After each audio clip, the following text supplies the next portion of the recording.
یہ سسٹم جو ہے یہ کیا وجوہات کیا چیزیں قائم کر رہا ہے.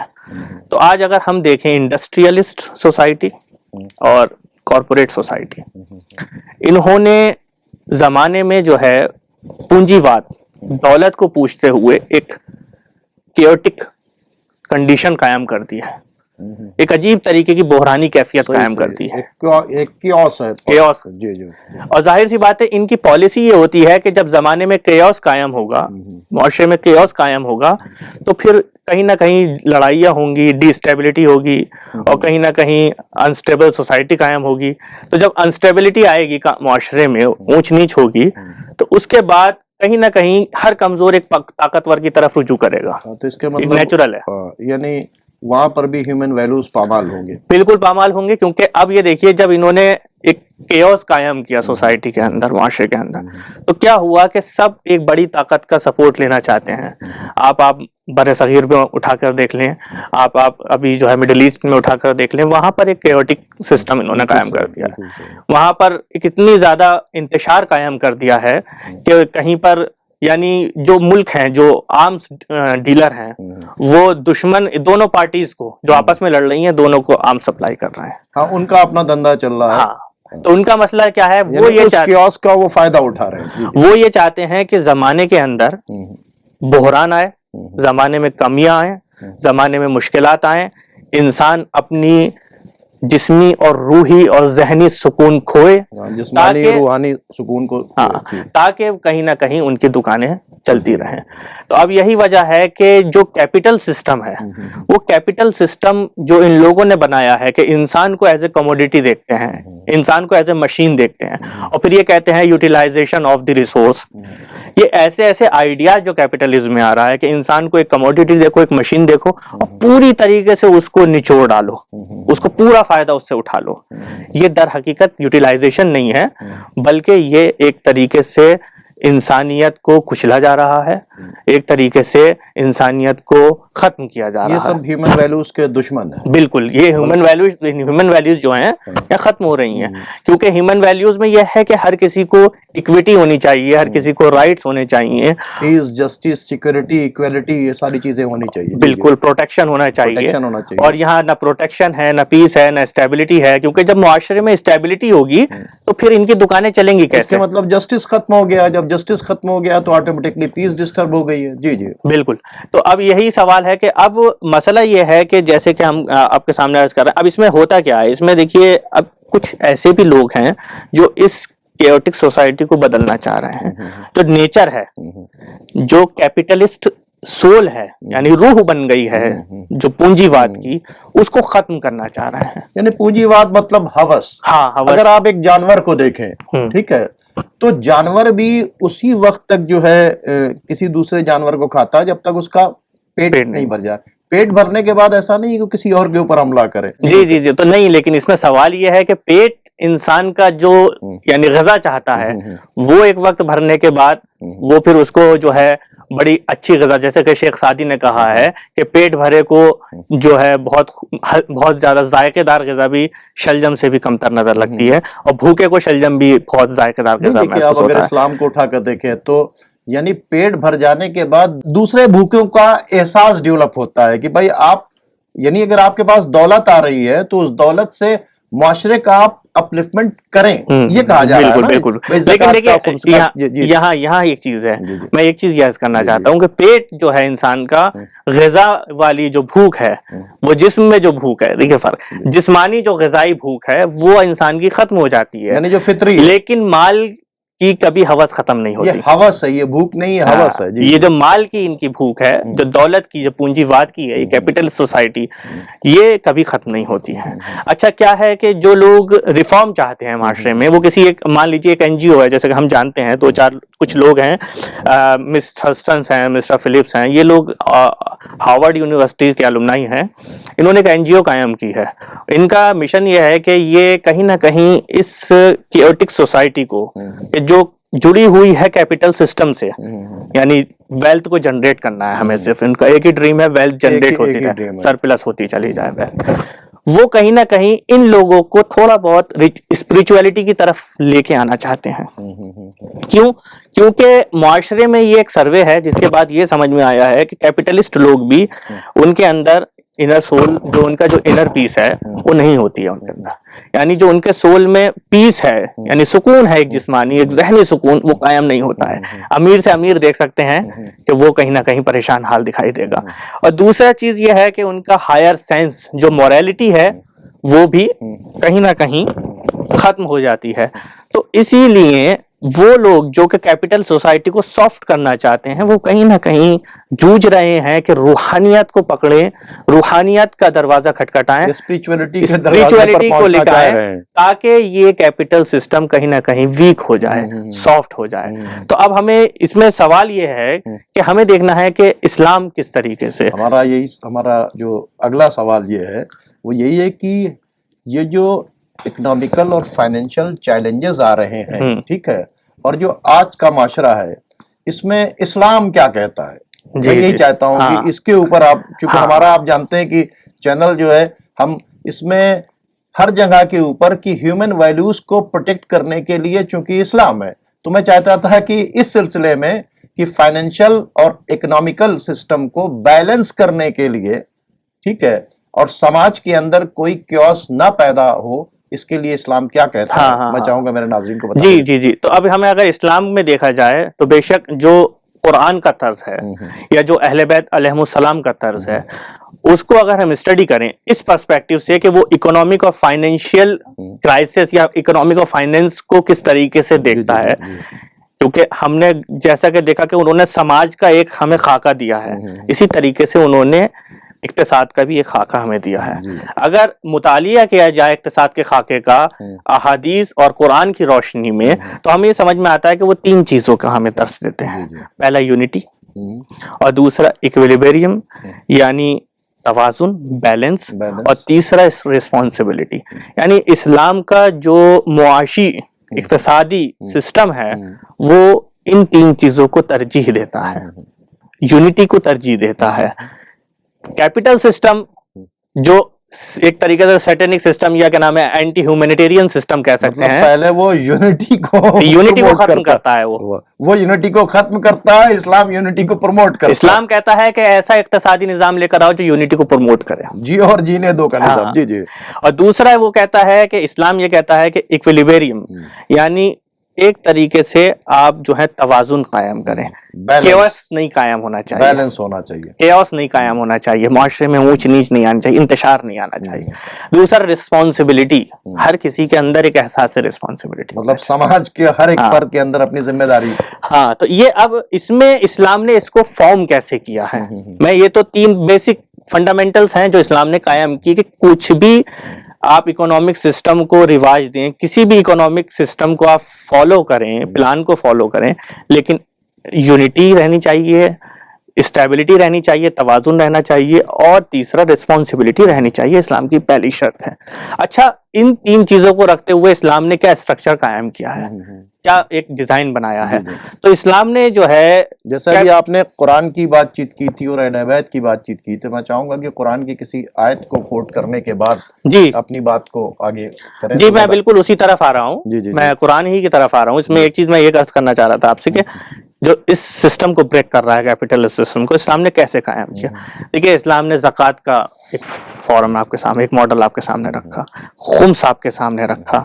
اس کے بعد اسلام نے کیا کہا، انٹرسٹ، یوزری، جو ربا ہے، سود، اس کو بہت شدت سے حرام قرار دیا. اور پورا کا پورا آپ کہیں نہ کہیں دیکھیں ویلتھ جنریٹ کرنا، بہت اچھی بات، generating of wealth through wealth, ٹھیک ہے، وہ کیپٹل سوسائٹی کا ایک آئیڈیا ہے.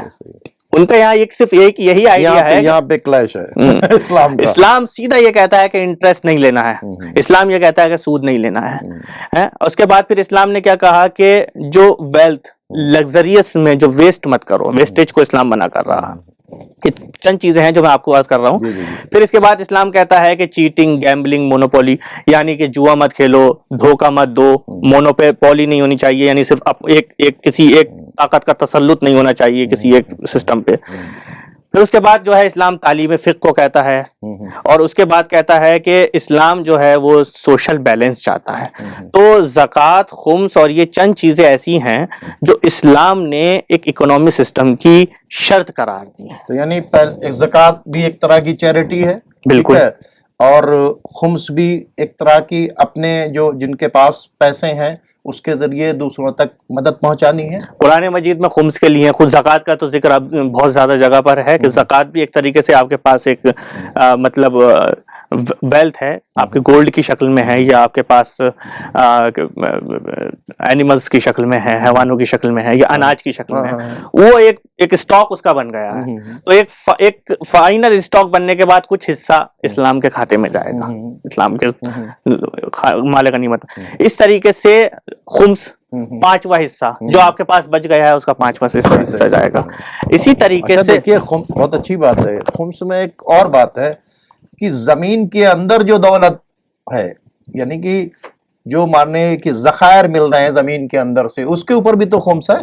جی جی جی جی. تو اس کے مطلب کہ جو چیزیں مل رہی ہیں اس میں بھی دوسروں کا حق ہے، یعنی جو مستحق ہیں ان کا حق اس کے اندر بھی ہے.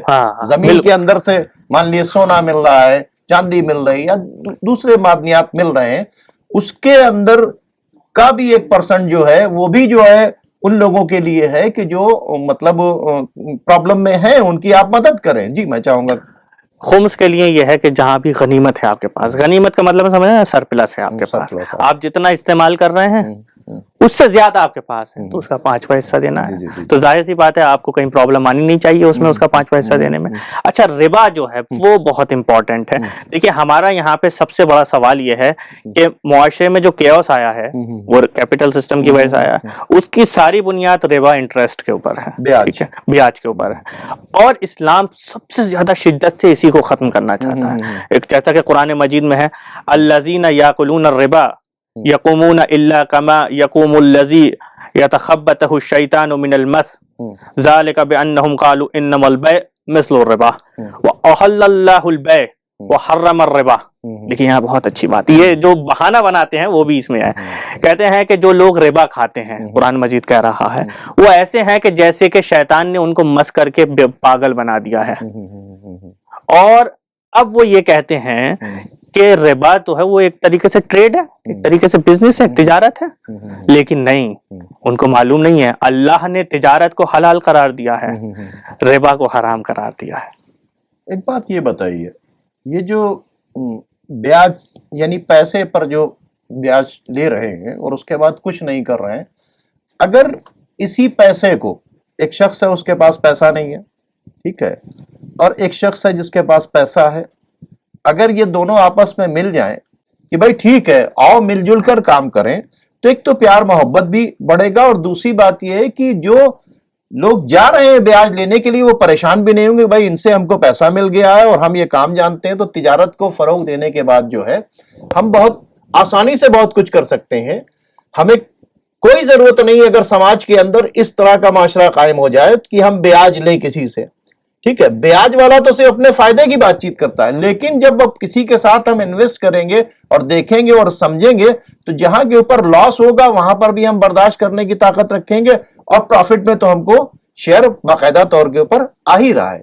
بیاج کو پروموٹ کرنے کے بجائے سوسائٹی میں اس طرح کا سسٹم نہیں پروموٹ کیا جا رہا ہے. دیکھیے سب سے پہلی چیز اس میں یہ ہے کہ اگر آپ انٹرسٹ ہے اور پیسے کے ذریعے سے انٹرسٹ اگر دیا گیا ہے اور وہ لیا گیا ہے، پھر آپ اس کو حلال کسی ایک چیز میں یا ٹریڈ میں استعمال کرنا چاہتے ہیں، تو یہاں سب سے پہلی چیز یہ ہے کہ حرام طریقے سے جو بھی پیسہ آپ کے پاس آیا ہے اس سے کیا ہوا کام بھی حرام ہو جائے گا.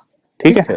تو سب سے پہلی چیز یہ ہے کہ اسلام نے بالکل صاف کہہ دیا ہے کہ آپ کو ٹریڈ بزنس نہیں کرنا ہے، انٹرسٹ اس میں کہیں داخل نہیں کرنا ہے. اگر آپ کو بزنس کرنا ہے تو کموڈیٹی سے کموڈیٹی میں کریں گے، ٹھیک ہے، ایک چیز سے دوسری چیز میں کریں گے. یعنی مثال کے طور پر میں آپ کو اگر پیسہ دیتا ہوں، میں جیسا کہ ابھی پھر آپ سوال آ جائے گا، جیسے مثال کے طور پر میں آپ کو ابھی ایک بک سیل کرتا ہوں تو آپ مجھے اس کے بدلے میں ایک رقم دیں گے، ٹھیک ہے. یہ ایک میری ٹریڈ ہو گئی، اس میں ایک بہت مائنر سا مارجن یا پروفٹ میں اپنے لیے رکھوں گا. پروفٹ کی بات کریں گے تو اس میں بھی اسلام نے اصول قائم کیے ہیں. خیر، ایک چیز جو میں یہاں کہنا چاہوں گا بزنس کے لیے، جیسا کہ ابھی آپ کے ذہن میں بھی آیا تھا، بہت سارے لوگوں کے ذہن میں شبہات قائم ہو جاتے ہیں، خاص کر ہمارے مسلمان تاجرین کے لیے، بزنس مین کے لیے، ٹریڈرز کے لیے میں کہنا چاہوں گا۔ حضرت علی علیہ السلام نے بزنس کے لیے سب سے پہلے یہ کہا کہ اگر تم بزنس کرنا چاہتے ہو تو سب سے پہلے علم فقہ حاصل کرو، علم فقہ حاصل کرو، علم فقہ حاصل کرو۔ 3 بار قید لگائی ہے امام علی نے فقہ کی، کہ جب تک تم علم دین اور علم فقہ حاصل نہیں کرو گے بزنس کو لے کر، کامیاب نہیں ہوگے، لقمہ شیطان بن جاؤ گے۔ اس کا مطلب کہ فقہ کا علم حاصل کرنے کے بعد تم کو پتا چلے گا کہ تمہیں کتنا پروفٹ لینا ہے، کیسے ناپ تول کرنا ہے، ٹھیک ہے؟ تو اس کے مطلب اگر کسی کے ساتھ کیپٹل لگا بھی رہے ہو تو تم کو اس سے کیا منیمم پروفٹ لینا ہے، یہ نہیں کہ میکسیمم پروفٹ لینا ہے۔ بہت اچھی بات۔ پروفٹ کی پر بات کریں، دیکھیے تھوڑا سا یہ ہے کہ امام جعفر صادق علیہ السلام کا ایک واقعہ ملتا ہے۔ امام نے اپنے ایک شاگرد مصدف، ان کو 1000 دینار دیے۔ دیکھیے میں 3 چیزیں بہت ضروری ہیں اسلام نے کری ہیں، اسٹیبلٹی، لیکویبریم، اور ایک کیا نام ہے یونٹی، اور تیسری چیز جو ہم نے کہی تھی رسپانسبلٹی۔ مصدف کو امام نے 1000 دینار دیے، کہا جاؤ میں چاہتا ہوں اس سے کچھ تم ٹریڈ کرو، بزنس کرو۔ مصدف نے کچھ سامان خریدا، کموڈیٹیز خریدی، اور اس کے بعد انہوں نے مصر کا ارادہ کیا، اور مصر میں جا کے ان کا پلان تھا کہ ہم ان کو بیچیں گے۔ راستے میں ان کو ایک قافلہ ملا، اس قافلے میں کچھ ان کی جان پہچان کے لوگ تھے، انہوں نے ان سے پوچھا کہ بھئی کیا ہے، تو انہوں نے بتایا کہ ہم یہ چیز تجارت کرنے جا رہے ہیں، ہمارے پاس یہ سامان ہے اور ہم یہ مصر میں بیچنے جا رہے ہیں۔ تو انہوں نے مصدف سے کہا کہ یہ سامان وہاں پہ بہت زیادہ ڈیمانڈ میں ہے۔ اب آپ جانتے ہی ہوں گے کیپٹل سسٹم کا ایک سسٹم ہوتا ہے کہ جس چیز کی ڈیمانڈ ہوتی ہے اس کے پرائز بھی ہائیک ہو جاتے ہیں۔ ٹھیک ہے، اسی لیے ایک یہ بھی پلان ہے، میں آپ کو اشارہ کر رہا ہوں، اس پہ بات نہیں کریں گے نہیں تو ٹائم بہت زیادہ ہو جائے گا۔ ایک یہ بھی پلان ہوتا ہے کہ کس طریقے سے ڈیمانڈ کو بڑھایا جائے معاشرے میں، ٹھیک ہے، اس چیزوں کی بہت ڈیمانڈ ہے، تمہیں اچھا پروفٹ مل جائے گا۔ تو انہوں نے سب نے، جو جتنے بھی لوگ وہ سامان لے کے جا رہے تھے، مصدف کا کہنا ہے کہ ہم نے سب نے عہد لیا، پلیج، کہ ہم اس سامان کو 100% پروفٹ پہ بیچیں گے۔ اچھا، گئے 1000 دینار کا سامان 2000 دینار لے کر آئے، لانے کے بعد 2 تھیلیاں جس میں 1000 کی تھی امام کے سامنے رکھ دی۔ امام نے پوچھا یہ کیا ہے؟ کہا مولا یہ 1000 تو وہ ہیں جن کا ہم نے سامان خریدا تھا، اور یہ 1000 جو ہیں یہ ہمارا پروفٹ ہے۔ امام نے کہا کیا تم ایسے پروفٹ کماؤ گے؟ امام نے صرف وہ تھیلی لی جو اپنے 1000 درہم دیے تھے، اور کہا مجھے اس پروفٹ میں سے کچھ نہیں چاہیے۔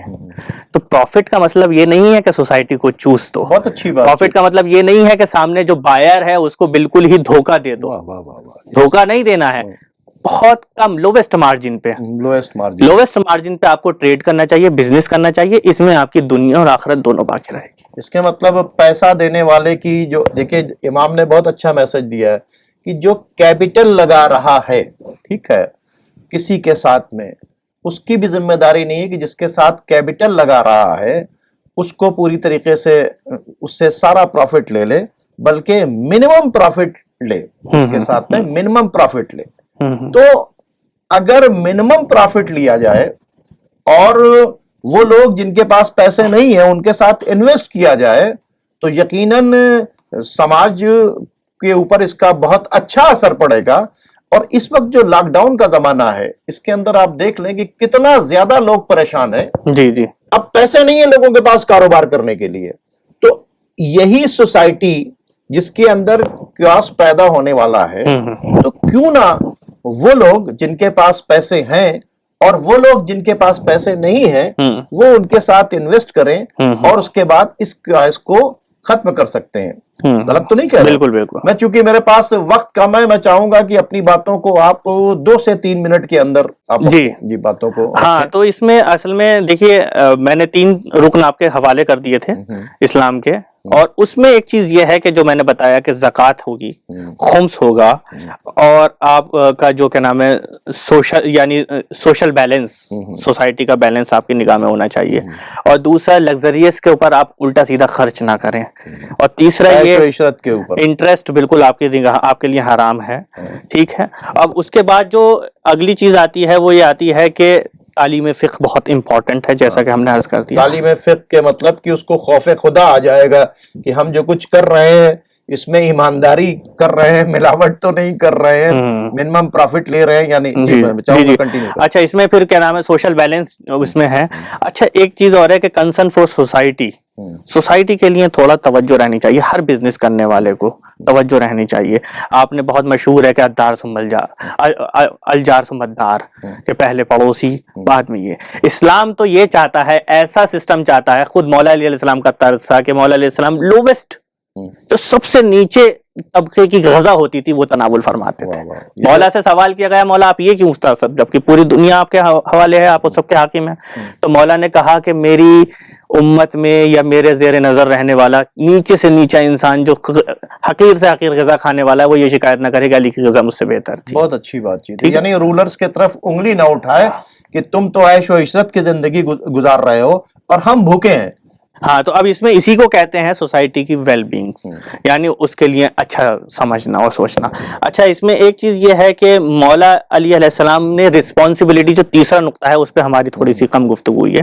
توازن ہم نے بات کری, یونائٹی کی بات کر دی, لیکن توازن, رسپانسبلٹی بہت امپورٹنٹ ہے. ایک گھر میں اگر ایک انسان کمانے والا اور 8 لوگ جو ہیں اس کو خرچ کرنے والے ہوں تو توازن قائم نہیں ہو سکتا. بہت اچھی بات ہے. ٹھیک ہے, مولا علی علیہ السلام نے کہا ملعون ملعون من القى اللہ علی الناس, 2 بار لعنت کری ہے اس انسان کے اوپر جو اپنی خرچ اور اپنے اخراجات اور اپنی ذمہ داری کو دوسروں کے اوپر ڈال دے. بہت اچھی بات چیت ہے, یعنی گھر میں اگر رہیں تو ایک کما رہا ہے, باقی بیٹھ کے کھائے نہیں, سب کی ذمہ داری ہے کہ وہ اپنے ہاتھ پیر کو مارے. رسول اللہ صلی اللہ علیہ وسلم کا قول ہے کہ العبادت 70 جزءا وافضلها طلب الحلال, عبادت کے 70 جز ہیں اور سب سے افضل اس میں حلال رزق کا طلب کرنا ہے.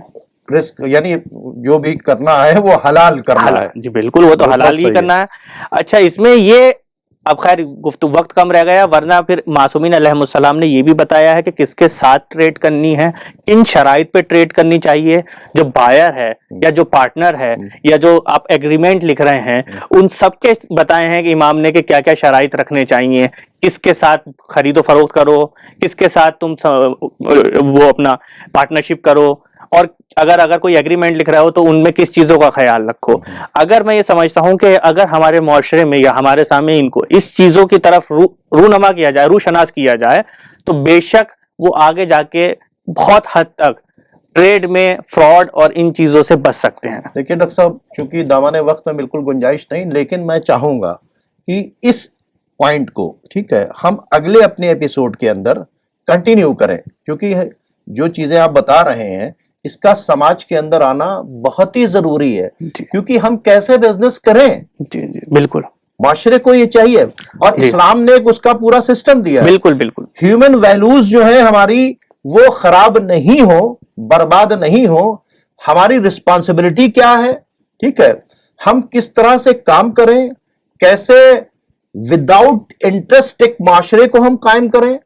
تو ان ساری چیزوں کے اوپر بات چونکہ ہونا ضروری ہے, اور بزنس میں کیا کیا کیا جائے اس کے سلسلے کہ بھائی چیریٹی تو ایک سوشل بیلنس کرنے کے لیے ٹھیک ہے, لیکن ہمیں کرنا کیا ہے. جیسے بھی آپ نے ایک بہت امپورٹنٹ بات چیت کی کہ سب کو اپنے رسک کے لیے ایفرٹس کرنا ہے. تو ایک تو سب کو اپنے کام کے لیے آگے بڑھانا ہے کہ ان کے سلسلے میں لگے رہیں. تو چونکہ اب وقت نہیں بچا ہے, اس لیے ہم انشاءاللہ اپنے اگلے ایپیسوڈ میں اس کے اوپر جو ہے تبادلہ خیال کریں گے, اس کو کنٹینیو کریں گے. ناظرین, چونکہ دامن وقت میں بالکل گنجائش نہیں اور ہماری بات بہت اچھے موڑ کے اوپر آ گئی تھی, اس لیے ہم اپنی اس ڈسکشن کو ڈاکٹر صاحب کے ساتھ آگے بھی جاری کریں گے. اب آپ ہمیں اور ڈاکٹر سید حسن سردار جعفری صاحب کو اجازت دیجیے. خدا حافظ.